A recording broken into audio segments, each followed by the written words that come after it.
intaas jawaabteedu fulinteedu idinka la idinka rabaa laakiin hal mid ayaa idin hortaagan inaad taariikhda hore ku bedeshaan taariikh cusub in kulligiin aad diidaan cid walba oo dawladnimada ka hor timaada in kulligiin aad ka hormarisaan danta Soomaaliyeed danta gaarka ah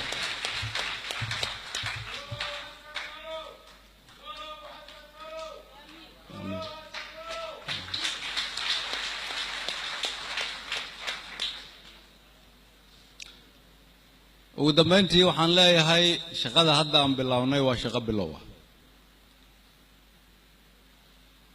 waa ogahay in haddii xal Soomaaliya uu imaanayo 27 sano inay waqti dheer tahay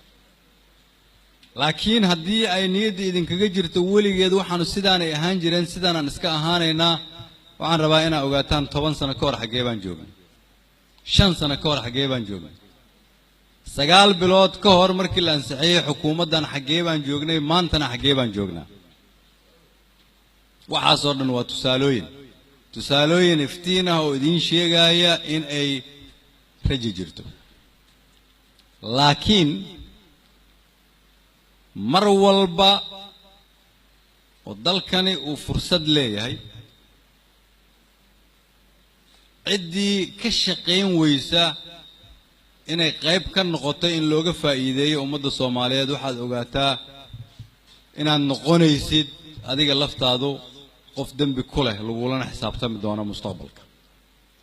yacni ilaahay kulligan wuxuuna weydiinayaa fursadaas ummadda Soomaaliyeed ma uga faa'iideysan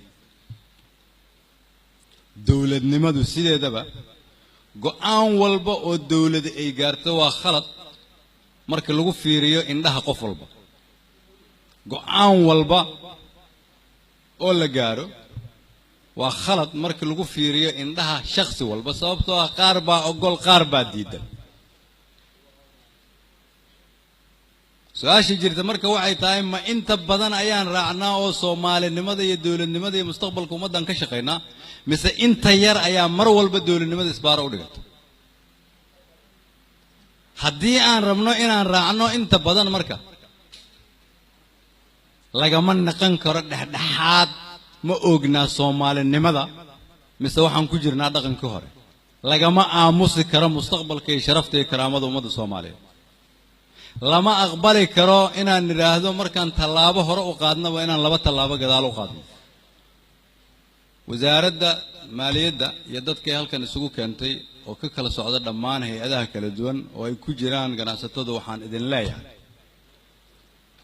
intiina halkan isugu timid waa inaad ka shaqaysaan inaan dhisno tiirka udub dhaxaadka u ah mustaqbalka dawladnimada taasuna waxay tahay kobcinta dhaqaalaha ummadda Soomaaliyeed waa mahadsantiin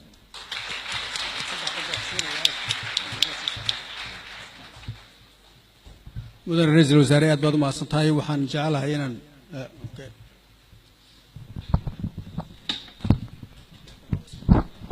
وهي رئيس الوزراء وحين دونا أول مرة سجى وزير كمالية ده وعن كعسنا وزير الدولة مالية ده وزير ده كلنا يعني لبح يعني أول مرة ذلك كان يسوي استعجان وعن شكل كوجر إنه حقيقة شقة وزارة المالية ده يقبتي وأن ما أنت بندق هذا وجوجنا إن قف كلي أصلا قبنا يتها شقة وزارة دورنا يوضع قبتي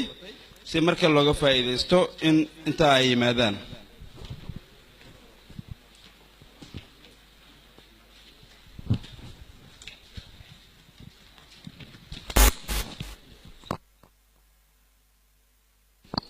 ويا قفك أقوه ريا طبعا أنا ويا ريا وحنقول دونا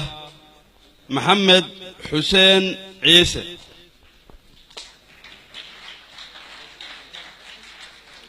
طبعا وحاكم متأستي وهالوناك لكن وحقبتك مدري سنة كهذا سنة بدي كرنوا إن كير سنة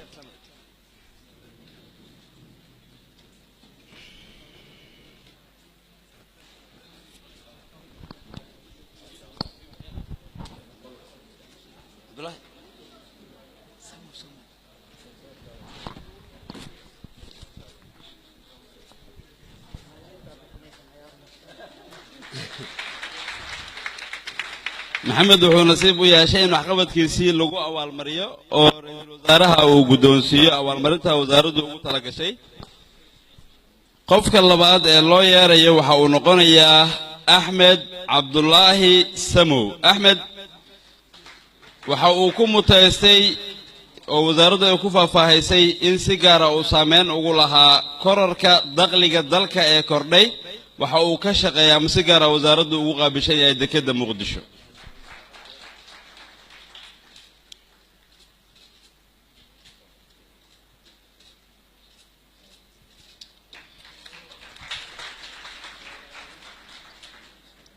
axmed nasiibkaa kaa batay qofka kale saddexaad aan u yeeray wuxuu noqonayaa axmed cabdi aadan laakiin magaciisa naanastiisa ka dheeraan u malaynaya oo dadku aad ay u garanayaan waa iraad marka iraad sheegay waa la saacbiyey iraad waxaan ku xasuustaa aniga soo miisaaniyadda baarlamaanka inta wasiirka u soo raaca faahfaahiya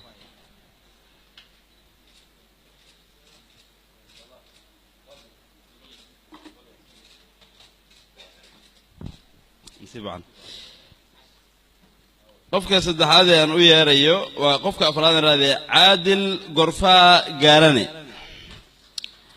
caadil laakiin caadil howlwadeennada wasaaraddu ka mid yahay balse waxaan u malaynayaa magaca aabbaha xoogaa aad kaaga caansan xildhibaan gorfaa gaarane waxaan u malaynaya aad loo garanaayo caadil dabcan waxa uu ka mid noqday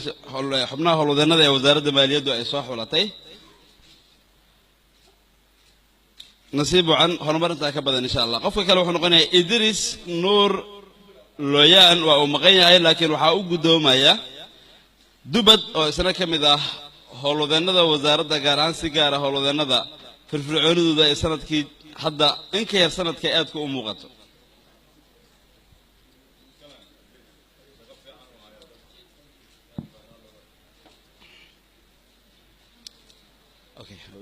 hal qof aa haray laakiin hadda inay sheegteen waxaa haray qofka ugu dambeeya oo jacfar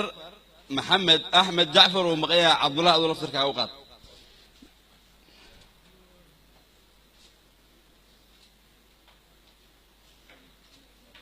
cabdullah laakiin xagga soo fiiriya intaas waxay ku idlaayeen abaalmarinadii wasaaraddu ay soo xushay ra'iisul wasaaraha iyo wasiirada iyo madaxda kale halkan waxaa loogu talagalnay inta ka baxaan qaybtan markay dadka salaamaan kadib martida kalena halkaa ay ka baxaan qadadii oo naga yara daahday ayaan geli doonaa waxaan u dadka Soomaaliyeed ee nala socday gudaha iyo dibadda ee toos nagala socday telefishinka qaranka iyo raadiyo Muqdisho oo toos u taminayay wasiir Beyle وزير عبد الرحمن دعاء بيله وزير ايه ادي